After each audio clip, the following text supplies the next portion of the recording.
ইমাম সাহেব আসতে হবে শর্ত না, পীর সাহেব হুজুর এসে হুজুরের হাতে হাত রেখে তওবা পড়তে হবে শর্ত না। আপনার রবরে ডেকে চোখের পানি ছেড়ে ক্ষমা চান, ক্ষমা করবে কে?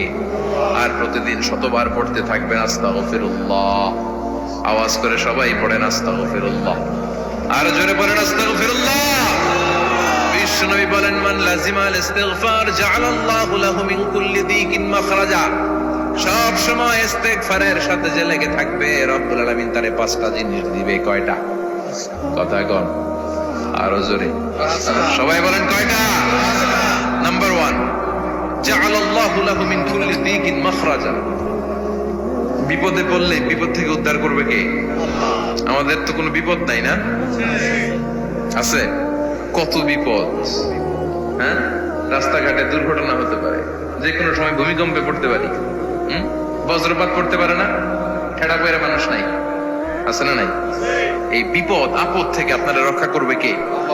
যদি আপনি ইস্তেগফারের সাথে আঠার মতো লেগে থাকেন। কিসের সাথে? কথা বলেন।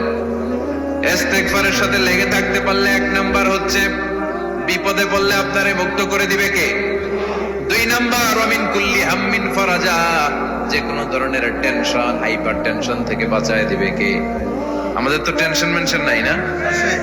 আছে। লাইফ নিয়ে টেনশন, বাঁচার টেনশন, মরার টেনশন, ক্যারিয়ারের টেনশন, রাস্তাঘাটে যানজট এটার টেনশন, পুলিশের দৌড়ানি, র্যাবের দৌড়ানি, বাড়ির ভাড়া, গ্যাস বিল, বিদ্যুৎ বিল, ছেলে মেয়েদের লেখাপড়া, কত টেনশন। এসব টেনশন থেকে আপনারে মুক্ত করে দিবে কে? 3 নম্বরে ওয়ারযুকহু মিন হাইসু লা ইয়াহতাসিব। এমন জায়গা থেকে আল্লাহ আপনার রিজিকের ব্যবস্থা করবে আপনি কল্পনাই করতে পারবেন না। সুবহানাল্লাহ পড়েন। 4 নম্বরে সবসময় ইস্তেগফার যদি পড়া হয়, আল্লাহর কোনো আযাব ওই বান্দার উপরে আসে না। ওমা কানাল্লাহু মুআযযিবাহুম ওয়া হুম ইস্তাগফিরুন।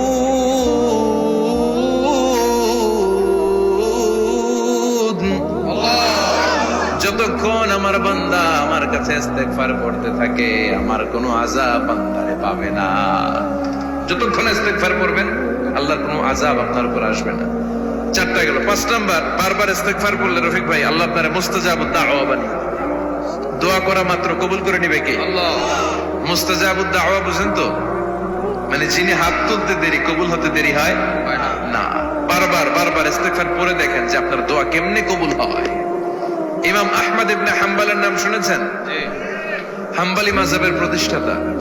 হানাফি, শাফিঈ, মালিকি, 4 নাম্বারটা আপনারা বলেন হাম্বলি। এই হাম্বলি মাযহাবের ইমামের নাম আহমদ ইবনে হাম্বল। জগৎ বিখ্যাত মুহাদ্দিস। একক স্বতন্ত্র হাদিসের কিতাব হিসেবে পৃথিবীতে সবচেয়ে বড় যে হাদিসের কিতাব, ওইটার নাম মুসনাদ আহমদ ইবনে হাম্বল। 40,000 হাদিসের কালেকশন আছে। এই ইমাম আহমদ ইবনে হাম্বল ওনার শেষ জীবনটা হাদিস পড়ানো, হাদিস কালেকশনের জন্য ব্যয় করেছেন। শহরের পর শহর, দেশ থেকে দেশ, দেশান্তরে ঘুরতেন একটা হাদিসের জন্য। উনি সফরে বেরিয়েছেন হাদিস কালেকশনের জন্য। প্রচন্ড শীতের রাত,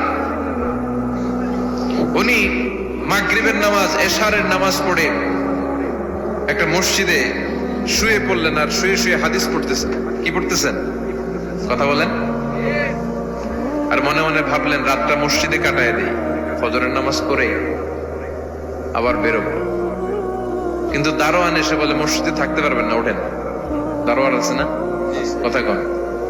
আহমদ ইবনে হাম্বল বললেন, আমি শুধু রাতটা থাকতে চাই, আমি তো ফজরেরও মুসল্লি, ফজর নামাজ পড়বো তো এই মসজিদে, আমার থাকতে দাও। দারোয়ান তো দেয় না, না মসজিদে থাকার জায়গা না, যান মিয়া। উনি যে আহমদ ইবনে হাম্বল এটা চিনে নাই, থাকতে দেয় না। কি করবে এখন? উনি কাঁথা গুছিয়ে হাদিসের কিতাব নিয়ে, কাঁধের মধ্যে ব্যাগ নিয়ে মসজিদ থেকে বেরোয় গেলেন। কি আর করবেন, প্রচন্ড শীত, আর কাঁপতেছেন, বুড়ো মানুষ। পথিমধ্যে দেখলেন বাজার একজন খাব্বাস, শাবুন খাব্বাস, যুবক রুটি বিক্রেতা। সে রুটি বিক্রি করে, চুলার মধ্যে রুটি সেকে। সে যে সালাম দিল, আসসালামু আলাইকুম। যুবক বলে, ওয়ালাইকুম আসসালাম। আহমদ ইবনে হাম্বল বলে, যুবক আমার যাওয়ার জায়গা নেই, সফরে বেরিয়েছি, খুব শীতে কষ্ট পাচ্ছি, রাতে যদি তোমার এই চুলা থেকে একটু আগুন পোহাই, কোনো সমস্যা? যুবক বলে, না না সমস্যা না, হালান সাহালান, ওর সামনে আসেন, আপনি আগুন পোহাইলে আমার সমস্যা কি? সুবহানাল্লাহ পড়েন। আল্লাহ শুকরিয়া করে উনি বসলেন আর আগুন পোহাচ্ছেন, আর খেয়াল করলেন যুবক রুটি বানায় আর পরে আস্তাগফিরুল্লাহ, রুটির দলা বানায় পরে আস্তাগফিরুল্লাহ, খামির বানায় আর পরে আস্তাগফিরুল্লাহ, রুটি নিয়ে উনুনের ভিতরে চুলার ভিতরে সেকা দেয় আর পরে আস্তাগফিরুল্লাহ, দোকানদারের কাছে কেউ আসলেই সে রুটি দেয় আর পরে আস্তাগফিরুল্লাহ, ক্রেতার কাছ থেকে টাকা নিয়ে ক্যাশ বক্সে রাখে আর কি পড়ে, আবার রুটি বানানো শুরু করে আর কি পড়ে, খালি এটাই পড়তেছে। ইমাম আহমদ ইবনে হাম্বল তো অবাক, কিরে এটা আবার কেমন যুবক, খালি আস্তাগফিরুল্লাহ। উনি প্রশ্ন করলেন, যুবক ঘটনা কি? আসার পর থেকেই তোমার দেখতেছি তুমি রুটি বানাও, রুটি বিক্রি করো আর পড়ো আস্তাগফিরুল্লাহ, মালাকা ইয়া শাবাব। যুবক বলে, আস্তাগফিরুল্লাহ আমার সবচেয়ে বেশি পছন্দের আমল, আমি সব সময় আঠার মতো ইস্তেগফারের সাথে লেগে থাকি আর সব সময় পড়তে থাকি আস্তাগফিরুল্লাহ, আর এর বদৌলতে আল্লাহ আমারে মুস্তাজাবুদ দাওয়া বানিয়ে দিয়েছে। সুবহানাল্লাহ। আহমদ ইবনে হাম্বল তো অবাক, আনতা মুস্তাজাবুদ দাওয়া, তুমি মুস্তাজাবুদ দাওয়া রুটিওয়ালা? আমি এত বছর হাদিস পড়াই, আমি তো মুস্তাজাবুদ দাওয়া না, আর তুমি রুটি বেচো বাজারে, তুমি মুস্তাজাবুদ দাওয়া, তুমি দোয়া করলে সব কবুল হয়ে যায়? যুবক বলে, না আনা মুস্তাজাবুদ দাওয়া, আমি আমার জীবনে যত দোয়া করেছি কবুল করে নিয়েছে কে? আল্লাহ। সব দোয়া কবুল করে নিয়েছে আল্লাহ, একটা দোয়া ছাড়া। কয়টা? আহমদ ইবনে হাম্বলের কৌতূহল, কিউরিয়াসিটি আরো বেড়ে গেল, কি সব দোয়া কবুল হয়েছে একটা দোয়া ছাড়া? মা যালিকা দুআ ইয়া শাব, কি সেই দোয়া? যুবক এবার বলতে শুরু করলো, আমার জীবনে যে দোয়াটা আল্লাহ কবুল করে নাই সেটা হচ্ছে আমি আল্লাহর কাছে অনেক চেয়েছি, অনেক দোয়া করেছি যে আল্লাহ, শুনেছি এই জামানার সবচেয়ে বড় মুহাদ্দিস, তার নাম নাকি ইমাম আহমদ ইবনে হাম্বল, আল্লাহ তোমার কাছে আমার চাওয়া আমি যেন এই ইমাম আহমদ ইবনে হাম্বলের দেখে মরতে পারি। সুবহানাল্লাহ। আমি যেন ইমাম আহমদ ইবনে হাম্বলের হাতে হাত রেখে মুসাফা করতে পারি আর তার কপালে একটা চুমু এঁকে দিতে পারি। আহমদ ইবনে হাম্বল আবেগপ্রবণ হয়ে গেলেন, চোখের পানি ছেড়ে দিলেন, বললেন, যুবক তোমার এই দোয়াটাও কবুল হয়ে গিয়েছে। আহমদ ইবনে হাম্বলের দেখা সাক্ষাৎ পাওয়ার জন্য আহমদ ইবনে হাম্বলের বাড়িতে তোমার যাওয়ার দরকার নাই, আহমদ ইবনে হাম্বল তোমার দরবারে ছুটে এসেছে। আনা আহমদ ইবনে হাম্বল মুহাদ্দিসুদ দাহর, আমি নিজেই আহমদ ইবনে হাম্বল। যুবক চোখের পানি ছেড়ে দেয়, আহমদ ইবনে হাম্বল চোখের পানি ছেড়ে দেয়। যুবক চিৎকার মেরে ইমাম আহমদ ইবনে হাম্বলকে জড়িয়ে ধরে, হাতে হাত রেখে মুসাফা করে, কপালের মধ্যে চুমু খায় আর আল্লাহর শুকরিয়া করে বলে, ও ইমাম, আসলে এই দোয়াটাও আল্লাহ আজকে কবুল করে নিল। বিশ্বাস হয় সবসময় ইস্তেগফার পড়লে আপনার দোয়াগুলোর এইভাবে কবুল করে নিবে কি? এই পাঁচটা জিনিস পাবেন সবসময় যদি ইস্তেগফারের সাথে লেগে থাকেন। রাজি আছেন তো? এই জন্য বিশ্বনবী সব সময় নামাজে সালাম ফেরানোর পরে পড়তেন আস্তাগফিরুল্লাহ। কি পড়তেন? 3 বার পড়তেন আস্তাগফিরুল্লাহ, আস্তাগফিরুল্লাহ, আস্তাগফিরুল্লাহ। পড়তে রাজি আছেন? ইস্তেগফারের অনেকগুলো আলফাজ আছে, সবচেয়ে ছোট ইস্তেগফার হচ্ছে এটা, আস্তাগফিরুল্লাহ, আস্তাগফিরুল্লাহ। আরো আছে, আস্তাগফিরুল্লাহ আল্লাযী লা ইলাহা ইল্লা হুয়াল হাইয়ুল কাইয়্যুম আতুবু ইলাইহি। বিশ্বনবী বলেন, এই ইস্তেগফারটা যদি কেউ পড়ে, আত-তাওয়াল্লি মিন ইয়াউমিজ যাহাফ, যুদ্ধের ময়দান থেকে পালিয়ে আসা কবিরা গুনাহ। কি গুনাহ?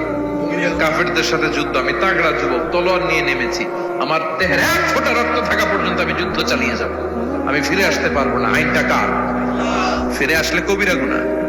বিশ্বনবী বলেন, যুদ্ধের ময়দান থেকে ফিরে এসেছে এরকম কবিরা গুনাহ অবলম্বনকারীও যদি আস্তাগফিরুল্লাহ আল্লাযী লা ইলাহা ইল্লা হুয়াল হাইয়ুল কাইয়্যুম আতুবু ইলাইহি পড়ে, ওই কবিরা গুনাহকারীকেও ক্ষমা করে দিবে কে? পড়তে রাজি আছেন তো?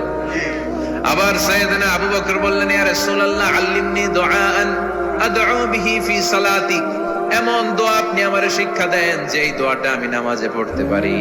বিশ্বনবী বললেন, পড়ো, আল্লাহুম্মা ইন্নী যালামতু নাফসি যুলমান কাসীরান ওয়া লা ইয়াগফিরুয যুনুবা ইল্লা আনতা ফাগফিরলি মাগফিরাতাম মিন ইনদিক ইন্নাকা আনতাল গফুরুর রহিম। সুবহানাল্লাহ পড়ে, এটাও ইস্তেগফার। আমরা এটার বলে দোয়া মাসুরা, সালাম ফেরানোর আগে পড়ি না? যেখানেই ক্ষমা চাওয়ার কথা আছে ওইটারই কি বলে? ইস্তেগফার। আল্লাহুম্মা ইন্নী যালামতু নাফসি, আল্লাহ জুলুম করেছি, জুলমান কাসীরা, অনেক জুলুম। ওয়ালা ইয়াগফিরুয যুনুবা ইল্লা আনতা, তুমি ছাড়া এই গুনাহ ক্ষমা করার তো কেউ নাই। ফাগফিরলি মাগফিরাতাম মিন ইনদিক, তোমার দয়ায় আমারে ক্ষমা করে দাও। ইন্নাকা আনতাল গফুরুর রহিম, তুমি হলা ক্ষমাশীল। ঠিক কি না? এটাও ইস্তেগফার, এটাও পড়বেন। আর এই সব ইস্তেগফারের শ্রেষ্ঠ ইস্তেগফারের নাম সাইয়্যিদুল ইস্তেগফার। যত ইস্তেগফার হতে পারে এর মধ্যে সবচেয়ে শ্রেষ্ঠতম ইস্তেগফার নাম কি? কথা কন।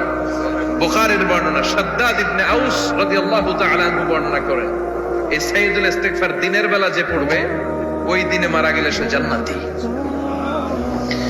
এই সাইয়্যিদুল ইস্তেগফার রাতের বেলা যে পড়বে ওই রাতে যদি ইন্তেকাল হয় ওই লোকটা জান্নাতি। মুখস্থ আছে না? জি। কার কার মুখস্থ হাত তুলেন। মাশাআল্লাহ, তাবারাকাল্লাহ, মাশাআল্লাহ, মাশাআল্লাহ। আর যাদের নাই তাদের হোমওয়ার্ক, তাদের আল্লাহুম্মা আনতা রাব্বি লা ইলাহা ইল্লা আনতা খালাকতানি ওয়া আনা আবদুক ওয়া আনা আলা আহদিকা ওয়া ওয়া'দিকা মাস্তাতা'তু আউযু বিকা মিন শাররি মা সানা'তু আবু'ু লাকা বিনি'মাতিকা আলাইয়া ওয়া আবু'ু লাকা বিযামবি ফাগফিরলি ফাইন্নাহু লা ইয়াগফিরুয যুনুবা ইল্লা আনতা। সুবহানাল্লাহ পড়ুন। আজকে রাতে পড়ছেন, মারা গেলে জান্নাতি। চিল্লায় পড়েন আল্লাহু আকবার। আসসালামু আলাইকুম রহমতুল্লাহ। আজকে আমরা এই ওয়াজের মাধ্যমে এটা শিখতে পারি যে কিভাবে দোয়া করলে দোয়া কবুল হবে, দোয়ার প্রতিরোধ কি কি তা আমরা আজকে জানতে পারছি। আজকে এ পর্যন্ত। আমাদের ভিডিওটি ভালো লাগে তাহলে লাইক, কমেন্ট, শেয়ার করে অন্যকে দেখার সুযোগ করে দিবেন। আজকে এ পর্যন্ত। আসসালামু আলাইকুম ওয়া রাহমাতুল্লাহ।